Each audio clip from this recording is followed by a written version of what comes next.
Perkembangan politik pada masa demokrasi liberal. Tidak sampai 1 tahun setelah kemerdekaan, sistem pemerintahan presidensial digantikan dengan sistem pemerintahan parlementer. Hal ini ditandai dengan pembentukan kabinet parlementer pertama pada November 1945 dengan Syahrir sebagai Perdana Menteri. Sejak saat itulah jatuh bangun kabinet pemerintahan di Indonesia terjadi.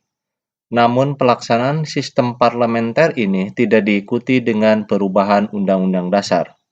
Baru pada masa Republik Indonesia Serikat, pelaksanaan sistem parlementer dilandasi oleh konstitusi, yaitu Konstitusi RIS. Begitu juga pada masa demokrasi liberal, pelaksanaan sistem parlementer dilandasi oleh Undang-Undang Dasar sementara 1950 atau dikenal dengan Konstitusi Liberal.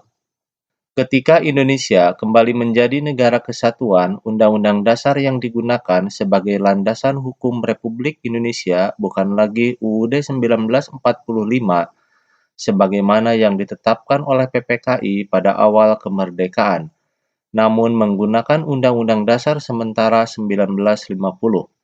Sistem pemerintahan negara menurut Undang-Undang Dasar sementara 1950 adalah sistem parlementer.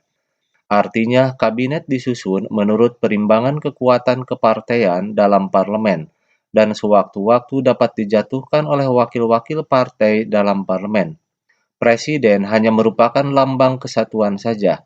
Hal ini dinamakan pula demokrasi liberal, sehingga era ini dikenal sebagai zaman demokrasi liberal. Sistem kabinet masa ini berbeda dengan sistem kabinet RIS yang dikenal sebagai Zakon Kabinet. Salah satu ciri yang nampak dalam masa ini adalah kerap kali terjadi pergantian kabinet. Mengapa sering kali terjadi pergantian kabinet? Hal ini terutama disebabkan adanya perbedaan kepentingan di antara partai-partai yang ada.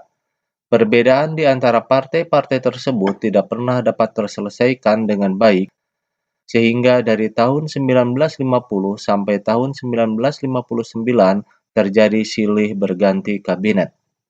1. Kabinet Natsir, 2. Kabinet Sukiman, 3. Kabinet Wilopo, 4. Kabinet Ali Sastro Amijoyo, 5. Kabinet Burhanuddin Harahap, 6. Kabinet Ali Sastro Amijoyo II, dan yang terakhir Kabinet Juanda.